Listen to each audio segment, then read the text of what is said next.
welcome back to Better You. I'm your host, Cynthia Thompson, and today I have a dear friend with me and a special guest. He's a worldwide tennis pro, a radio personality, an actor, a director, a talent manager, and CEO of the Hip Hop for a Better World. And his name is Tim Greene. Thank you for joining me today, Tim. Wow, all that? All of that, and I bet you do a lot more. Sanitation on Wednesdays after 3. I'll pick up your trash. Hey, you name it, I will be there. And recycling on Thursdays, okay? Before 4. And he's a comedian, too. Well, thank you. So, Tim, all that list of things I named out, how did you get started? Really, I don't do any of that. I just wrote that down. Oh. No, I came from a single-parent home and 6 kids in the house. So people thought, of course, you're not going to do nothing, you know nothing, you're not going to have nothing. Right. And we had to make a decision. Either you're going to sell drugs, like a lot of my friends did, or you're going to make life happen. And then, of course, my mom, she did not play. And she put a book on the table, How to Break into Commercials. And after I read that, it was a wrap. I was like, okay. But then, and I started out in tennis, too, right from the hood. 120 tennis trophies now, and I got a scholarship. And just you got to do things out of the ordinary. You can't just be in the hood. Okay, I'm going to play basketball. Mom got us to the art museum. You got to see other things. You can't just stay in the hood and just say, oh, woe is me and everybody else in the hood. No, it's greater things you can do. So first I started out with tennis. And at 13, 14, I was traveling around the country playing tennis. I had an itinerary for the summer right out the hood. And at the first year, I'll be so bad. By the time I leave, I'll be like, okay, Mom, I'm in San Francisco, but have dinner ready because I'm coming home. And, they would beat me so quickly. But then after that, I said, okay, this is going to stop. And I end up, just traveling, winning, going all around the country. And then I graduated school a year ahead because I was going to, go on tour. I said, prom is cool, but I got all these opportunities. So I went to night school and graduated in the 11th grade.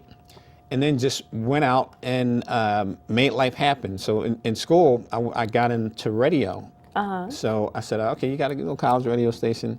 I said, let me just try this. And I was totally shy. I wouldn't say anything. Now you can't shut me up, as you can see. I find that hard to believe. Oh yeah. I'll be sitting in the corner like, don't look at me. But then I did that, and then it started to become popular, and then I started, just talking more, and then I got into from radio, record production, because I would hear these records on the air, and I'm like, oh, my, who did this song? I said, I can do this. So I just got some musicians together, don't even read music. I was just beating on the table, like, all right, give me that. And they would just make the beat, and then I'd imagine it on the radio, since I did radio, and I said, okay, I think this is going to do something. And I had I was producing like 8 records a summer on major Polygram, Atlantic, major labels, Tommy Boy, Warner Brothers. And then I got a group here, Soft Touch signed the Capitol. And I produced their first top 40, Soft Touch. And so then I started doing 8 records a summer, then I had a couple of hits, and then Larry Blackman, Cameo, signed me at like 17 to a major songwriting contract. And then it took me all in the studio. I was still flying all around the country. It was like crazy. But you can't think that you can't make things happen. Right. Because I sent out probably 300 packages and nobody called back but one. But that one got into a hit record. Yeah. And then people think, oh, you can't touch these people there. I said, no, well, either they're going to open the package or you're going to meet them in person. I would go to panels. So go to different panels, people, and meet people. Either they're going to like you or not. You can't just Twitter and say, hey, I met so-and-so, they're my friend. No, that's just a little email. You got to really get out and meet people, and don't be scared to come up and say, hey, how are you? Nice to meet you. And either they're going to like you or they won't. And you have to keep it moving. And see, I told you I can talk. But and then from there, I got into management from doing records, radio. And I had a lady rapping, Granny, 73-year-old rapper.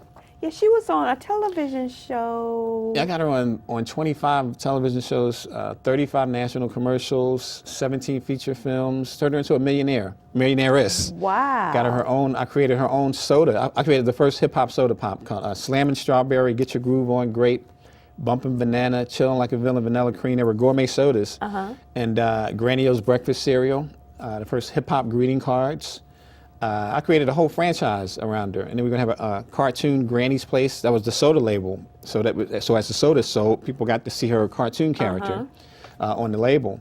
And I quit my radio job in Los Angeles, and people, because I used to do radio in Charlotte at Station Kiss, And I just woke up and just quit. Don't do that at home, though. I had no obligations, not married, no kids. So I said, okay, I'm going to see what I can do in Los Angeles. And that's right out of school. And went there and lucked up, or got blessed and went to the top station, #1 station in Los Angeles at the time. And then from there, it just opened doors because you get to meet all these people, all these artists, because they need radio to broadcast their new movies, to broadcast what they do. And then I played tennis, so I started winning all the celebrity tennis tournaments, all the huge country clubs in Beverly Hills, and you have to make it work for you. And then you build all those relationships, and I got to play with Venus and Serena, and as you go along, if you're still on your path, you're going to meet those same people on the way up, and everybody's going to uplift each other. And then from managing rapping Granny, I ended up, I said, something, all right, that's cool. I'm getting everybody else's talent out there. I said, let me see what I can do for me. Right. What about you? Did you do any acting? Oh, yeah. You'll see me, the Jackson Story. I mean, every time my phone blows up, that means it's on VH1 somewhere, it's on TV1, it's on BET. Billy D. Williams, Terrence Howard, Angela Bassett, phenomenal people. It took like a whole 2 weeks on that set, just for my little scene. And then I was in did movies with Chris Rock. I was in Oprah's Beloved. I was a slave in Beloved. They had me in a potato sack. So man, it was rough for those slaves back then. It was itching. Oh man, it was terrible back then. And in the sack, you didn't have a belt. You just had some little rope, and it was like. And then they had give me this scraggly beard and cap and.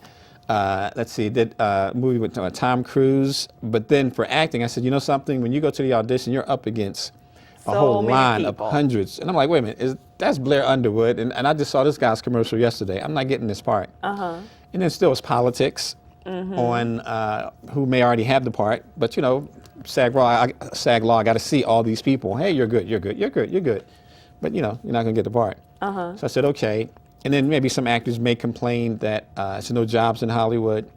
So I said, okay, look what Tyler Perry did. He has his own studio in Atlanta, 6 sound stages, $389 million last year. And he gives back. So I said, something, let me just go make my movie. So I quit another radio job in Los Angeles, #1 media market in the world. People thought I was crazy. They're like, and you're going to manage this old lady, and then you're going to try to, do this and make film. You didn't go to film school. So I said, okay, watch this. Why not? Oh yeah, and my very first film, broke records, got bootlegged in 2 days. Bootleg, and I caught it on a bootleg stand. And I'm looking, you see all the big studio movies, and I was like, wait a minute, there's my movie. So, but the guy gave me a $2 discount on each one I bought. He was cool though. He said, $2, all right, here. But that's good, that was good, because if you get usually only bootleg studio pictures. That's true. So for my little independent film, to get bootleg, that was like, hey, I made it. I was like, Mom, look, let's put it on the wall, and we got the bootleg, and they did a good job. They put 2 more people in Photoshop on the cover. I said, wow, y'all good. Whoa. Y'all good. But now some of the bootlegs, they pass out my flyers, all over the country. So when I'm on the plane, even the stewardess was like, hey, I got your flyer, Little Homies. I was like, wow, okay, that stuff works. So let's talk about Little Homies. What is that all about? I'm creating a whole new Disney for kids, because when you think of Disney, you think of something that everybody can watch. The whole family can sit down and get inspired. So, I said, okay, they see Little Rascals, and they're still playing 80, 90 years later. Yeah. And I said, okay, let me just have Little Homies. And these are a group of multicultural kids where these thugs end up trying to take over their playground to do what they do. And the kids were like, well, no, we're not having this. So they end up taking their neighborhood back from these thugs, these little kids.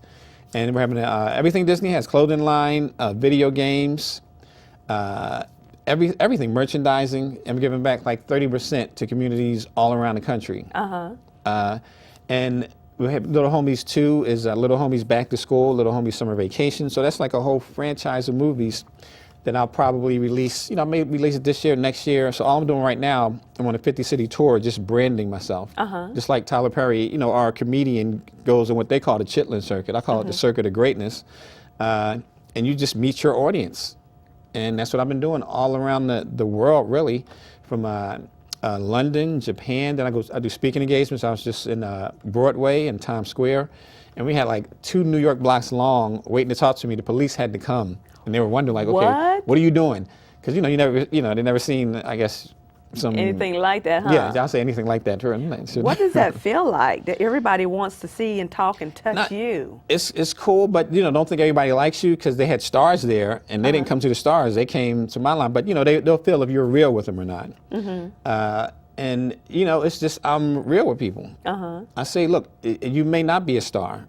This business is hard. Don't think you're so handsome and you're so cute that you're automatically going to be a superstar. It could be rough. Some people think, oh, I'm so gorgeous. The camera loves me. Look, the camera loves me. Like, no, it doesn't. Come on. So, but I tell people the truth. And then if you don't make it, what are you going to do? Yeah. What's your backup plan? So. People like that realness. But I got 15 people to move to LA from where they were. Because I speak, my speaking engagements, I'll pick out talented people and I'll point you in that direction that you need to go. If you don't go, one girl, she dropped out of college because I said, okay, now they want you to move to Hollywood. And now she's in the new Will Smith movie she's shooting now. Then I got another guy, he's like a little Macaulay Culkin, Nicholas Kariakis. He's in the Justin Timberlake movie that they're shooting now. And a girl, Kimberly, she was Miss Black Pennsylvania. I got her in a reality show. I survived a Japanese game show. So she got to go to Japan for a whole month. So, like I said, I'll point people in the right direction. I don't manage anymore because that takes your whole life. Right. Because people thought I was dating rapping Greene. We was together so much. I'm like, no, we're on the road. We're making this happen. And I got her a 3-year deal with 20th Century Fox. So it can happen for anybody, but I put in the work. I don't go to bed till like probably 7 in the morning if I go to bed. So, but that's what you have to do. You got to put that work in. It's not work. It's all play. I never worked a day in my life. You enjoy what you do? Not really. Never worked. Period. Never will. You know what, Tim? We're going to take a quick break. You're going to take a break? No, no break now. When we come back, okay, when we come back, we're going to talk about some other things that you're doing in the community, okay? Okay. Okay. So you can't save money? That's easy as pie. Brown bagging lunch instead of going out. $6 save times 5 days a week times 10 years is $21,000. That's a lot of lettuce. Small changes today, big bucks tomorrow. Feedthepig.org. Does your favorite nonprofit struggle with outdated computers? Send newsletters through snail mail? Or ask you to send checks because they can't process credit cards? If you answered yes to any of these questions, NPower Charlotte Region is here to help. Whether nonprofits are giving hope to our homeless neighbors or bringing arts and culture to our community, NPower provides technology solutions that can help accomplish these missions. Visit npowercharlotteregion.org to learn how we are changing the world of nonprofits.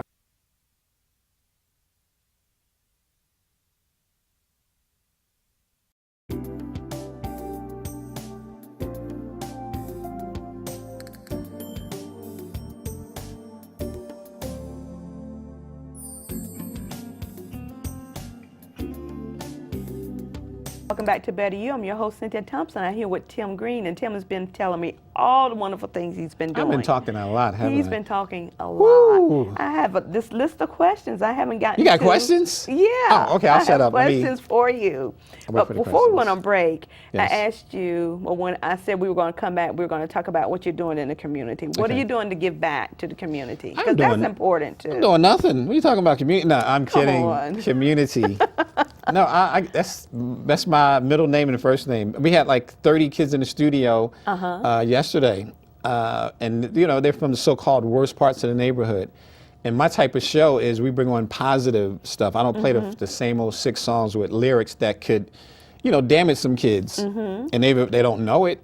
But and now we're getting ready to go into syndication. I got to go back to Hollywood and meet with all these executives, and I got to go to Japan. That's why I'm leaving, a little bit earlier than expected. But just like Tom Joyner, Steve Harvey, I'm giving people a difference. Now, just like when you came on the show, you wow people, and we had a 24-year-old brain surgeon and kids that want to be president. And my new documentary, From Tragedy to Triumph, it tells about a community run down. Kids were getting Fs.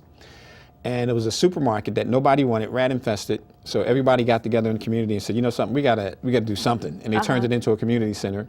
Now the kids went from getting Fs to straight As. And when I first came in there, all the kids were like, I don't know what you're doing here. We're not gonna be nothing. And I got that on tape.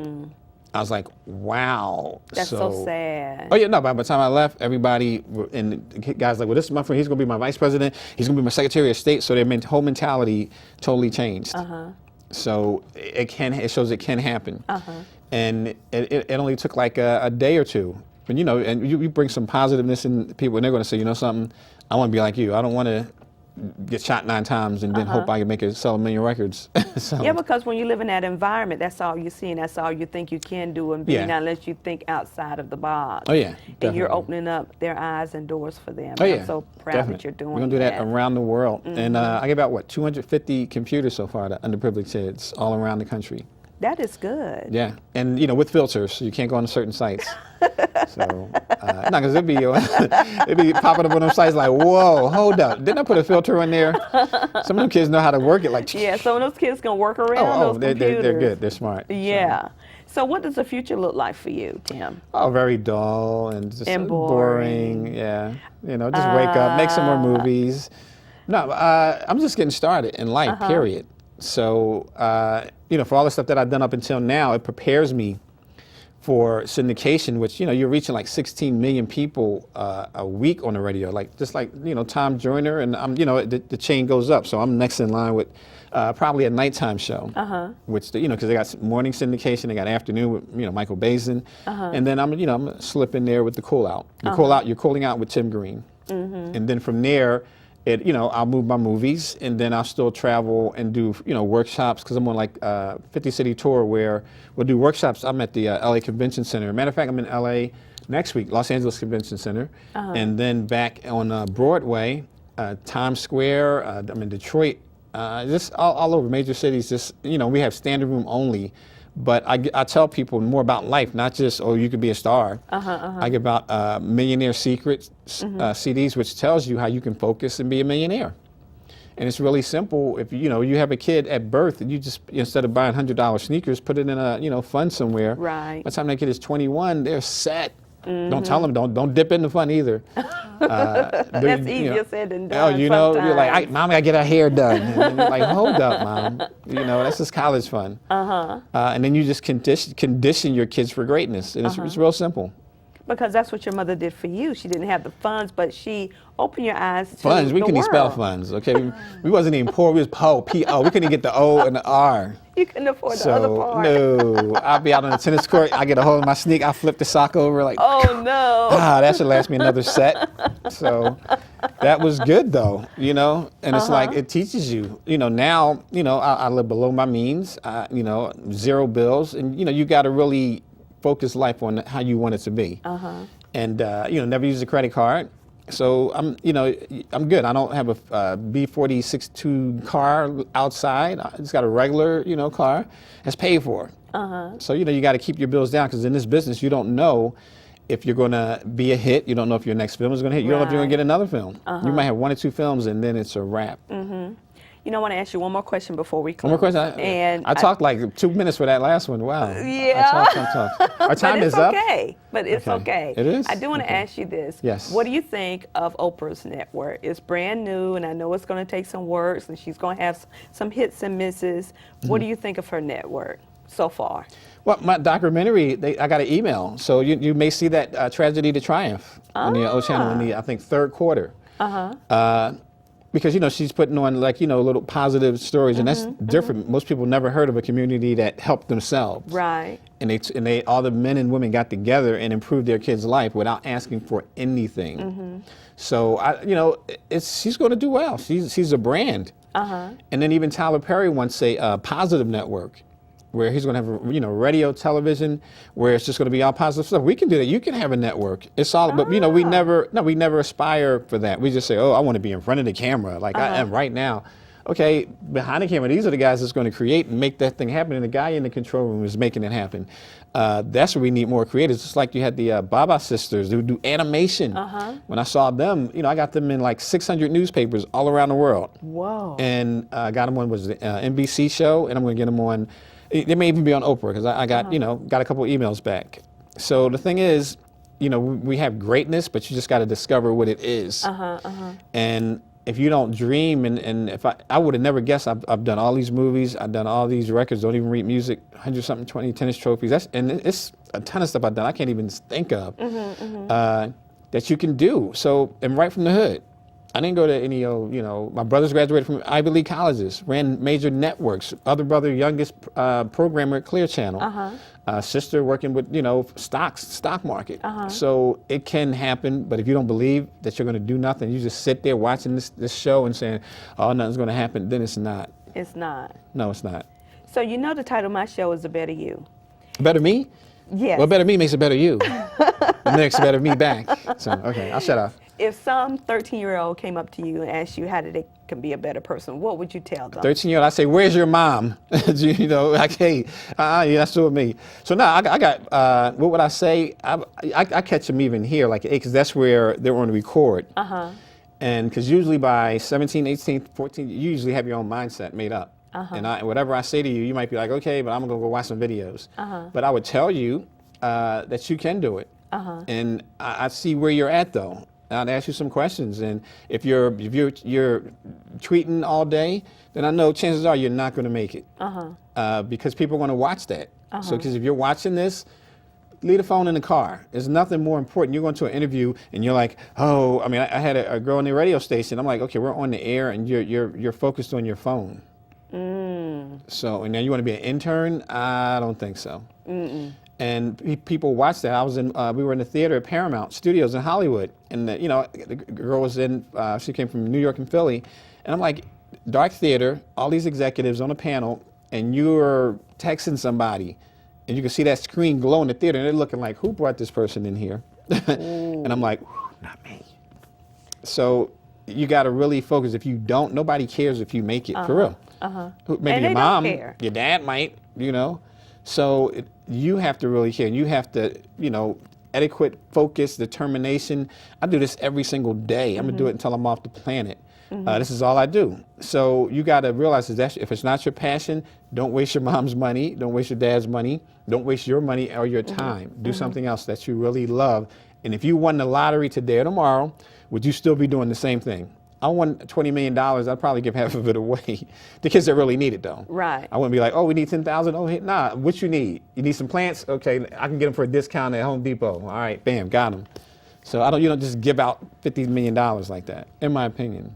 Wow, Tim, you said a mouthful in a short amount of time. Really? Oh my, wow, I told you I could talk. And unfortunately, our time is up. No, hey, can we get like 50 more seconds, please? No, I'm sorry. Come on, please. No, I'm sorry. Wow, didn't that go by fast? We have got to do this again. Yes, we must. We've got to do this again. I For want an you back hour? on my show. No, okay. I want you back on my show when your documentary comes out. Yes, ma'am. You promise to come back?